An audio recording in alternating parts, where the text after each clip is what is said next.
Hello hello. आज इस lecture में हम पढ़ेंगे कि कैलोरीमेट्री क्या होता है। कैलोरीमेट्री का मतलब होता है, ये क्या होता है ना, एक ब्रांच ऑफ फिजिक्स होता है that would study it's measurement. क्या होता है ना, स्टडी ऑफ जो मेजरमेंट, हीट का जो मेजरमेंट करेंगे उसको हम कैलोरीमेट्री बोलते हैं। पहले जानते हैं हीट कहाँ से कहाँ फ्लो करता है।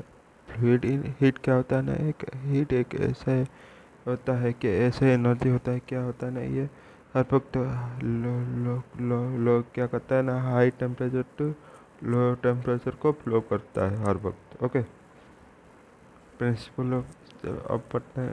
पहले प्रिंसिपल ऑफ कैलोरीमेट्री पढ़ेंगे, उसके बाद जो फ्लो ऑफ हीट होगा उसको हम पढ़ेंगे और उसका जो मेजरमेंट है उसको जानेंगे। प्रिंसिपल ऑफ कैलोरीमेट्री में क्या होता है ना, state heat can buy the cold body को, क्या होता है ना, एक कोल्ड बॉडी क्या होता है ना, हीट को हो, कोल्ड बॉडी हर वक्त क्या होता है ना, हीट गेन करेगा और must be equal to heat lost by the hot body. Stated heat gain, जितना एक हीट बॉडी को एक कोल्ड बॉडी हीट गेन करेगा इतना ही का अमाउंट का हीट एक ही क्या होगा ना, एक हॉट बॉडी हीट लॉस्ट करके उस कोल्ड बॉडी को देगा। तो इसको इक्विलिब्रियम में रखने के लिए इसको हम प्रिंसिपल ऑफ कैलोरीमेट्री बोलते हैं। इसका जो टेम्परेचर होगा वो इक्विलिब्रियम में होगा। देखो क्या ना, आइस है। ओके, यहाँ पर है, यहाँ पर क्या होता है ना, वाटर है।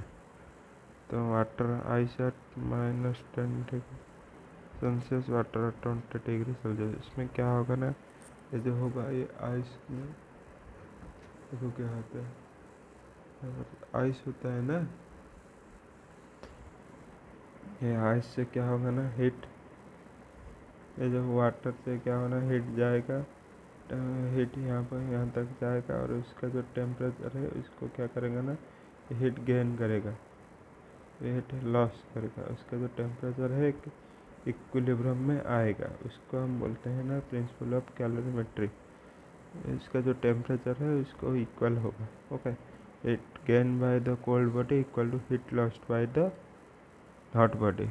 एक हॉट बॉडी क्या करेगा ना, हीट लॉस्ट करेगा और एक कोल्ड बॉडी क्या करेगा ना, हीट गेन करेगा। ओके, ये प्रिंसिपल ऑफ कैलोरीमेट्री होता है इन विथ, क्या होता है इसमें, जो आइसोलेट सिस्टम में ये होता है, जैसे कि सराउंडिंग में इसमें हीट एक्सचेंज नहीं होगा। ओके, देखो यहाँ पर हम एक फिगर में एक बुझ समझेंगे। लेट यहाँ पर एक बॉडी ए है और एक बॉडी बी है। ओके, इसका मास m1 है और इसका मास m2 है। ओके, इसका जो स्पेसिफिक हीट है S1 है और इसका टेम्परेचर T1 है बॉडी ए का। बॉडी का जो मास m2 और स्पेसिफिक S2 और टेम्परेचर T2 है। लेट क्या है ना, T1 बॉडी क्या है ना, टेम्परेचर ज़्यादा है। लेट ये कितना है ना, लेट समझो ये कितना है, 60 डिग्री है। इसका जो टेम्परेचर है 10 डिग्री है। तो क्या करेंगे ना, इसमें क्या होगा ना, हीट लॉस्ट होगा और इसमें क्या होगा ना, इसमें क्या होगा ना, हीट जो ये गेन करेगा कोई एक इक्विलिब्रियम टेम्परेचर को लाने में। इसको हम बोलते हैं किसका, प्रिंसिपल ऑफ कैलोरीमेट्री हम बोलते हैं। ओके, प्रिंसिपल ऑफ कैलोरीमेट्री इसको बोलते हैं। तो हीट गेन करेगा तो इसके बाद क्या होगा ना, हीट क्या हो जाएगा ना, इक्वल हो जाएगा। किससे कितना होगा, 35 डिग्री सेल्सियस हो जाएगा। ओके, 35 डिग्री सेल्सियस हो जाएगा। तो यहाँ पर क्या हम लिख सकते हैं, देखो heat lost equal to heat gain, ये होता है प्रिंसिपल ऑफ कैलोरीमेट्री। होगा, प्रिंसिपल ऑफ कैलोरीमेट्री होता है। उसके बाद उसके लेट उसका जो मास है m1 और स्पेसिफिक हीट S1 और temperature, change in temperature ΔT है। इसका हीट गेन में जो टेम्परेचर है कितना है, m2 S2 ΔT है। हीट में जो हीट चेंज हो रहा है ना, उसको हम ΔT लिखते हैं, उसको हम ΔT लिखते हैं। ओके, इसमें क्या होगा ना, जो हीट, इसको इसके बाद हम इसको ही लिख सकते हैं क्या, देखो m1 S1, यहाँ पर टेम्परेचर लेट, यहाँ पर T1 ज़्यादा टेम्परेचर है तो क्या करेंगे, T1 - T लिखेंगे। T क्या है, T है इक्विलिब्रियम टेम्परेचर। इसके बाद m2 S2 लेट क्या होगा ना, इसमें क्या होगा ना, जो इक्विलिब्रियम टेम्परेचर से तो टी है वो छोटा होगा, तो क्या है ना टी माइनस टी टू, ये एक इक्वेशन आ गया। इससे इससे रिलेटेड हम क्या करेंगे ना, एक प्रॉब्लम हम कर सकते हैं बहुत सारा। ओके, इससे रिलेटेड हम क्या करेंगे ना, इसको हम बॉक्स में रखकर हम क्या करेंगे ना, इसमें जो प्रॉब्लम है करेंगे। तो चलो हम देखते हैं। ओके, ये क्वेश्चन है। ओके, पहले जो क्वेश्चन में क्या, 10 gram of water at 20 degree Celsius mix with 20 gram of water at 60 degree Celsius, then find the final temperature of mixture. बोला है कि एक 10 ग्राम का वाटर है और 20 डिग्री सेल्सियस में, और एक 20 ग्राम का वाटर है और 60 डिग्री सेल्सियस में है। तो इसको फाइनल जो मिक्सचर है उसका जो टेम्परेचर क्या होगा उसको हम पता करेंगे। तो देखो, ये प्रॉब्लम में हम क्या करेंगे ना, एक जो पहले हम फिगरमेट्रिकली उसको हम कर लेंगे। देखो, यहाँ पर एक M1 है, यहाँ पर एक M2 है। ओके, M1 का जो मास है वो कितना है, 20 डिग्री से 20 ग्राम है, ये 10 ग्राम है। ओके, ये कितना टेम्परेचर है, 60 डिग्री सेल्सियस से, ये इतना कितना है, 20 डिग्री सेल्सियस है। ओके, इसका जो स्पेसिफिक हीट होगा, जानते हैं स्पेसिफिक हीट ऑफ वाटर क्या होता है, 1 कैलोरी ग्राम सेल्सियस इनवर्स होता है। ओके, तो इसका हम क्या करेंगे, लिखा हम जाने थे कि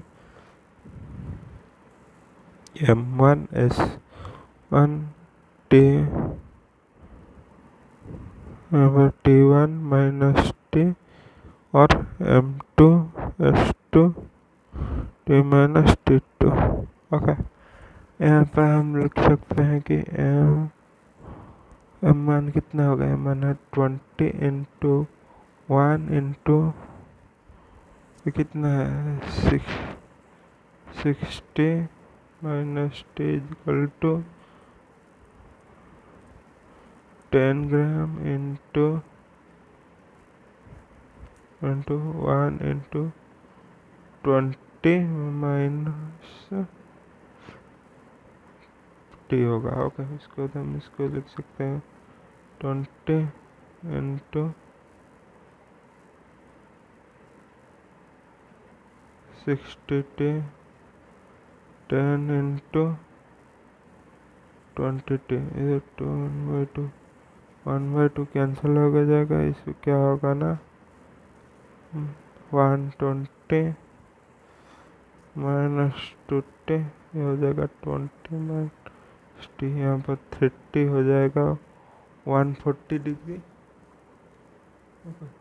30 हो जाएगा 140 डिग्री, T हो जाएगा 140/3 इक्वल टू 46.6 ये होगा डिग्री सेल्सियस, ये होगा आंसर। ओके, ये है इसका आंसर। इससे हम ये रिलेशन से हम पता कर सकते हैं कि जो फाइनल निकला, ऐसे ही प्रॉब्लम से हम निकाल सकते हैं। ओके, इसका जो ये प्रॉब्लम है स्पेसिफिक हीट ऑफ कैलोरीमेट्री का, प्रिंसिपल ऑफ कैलोरीमेट्री का। ओके, मेरा लेक्चर आपको अगर अच्छा लग रहा है तो प्लीज़ मेरे चैनल को लाइक शेयर और सब्सक्राइब कीजिए को ना भूलिए। Thanks you. Okay, next section में ऐसे ही अगले वीडियो लाएंगे। धन्यवाद।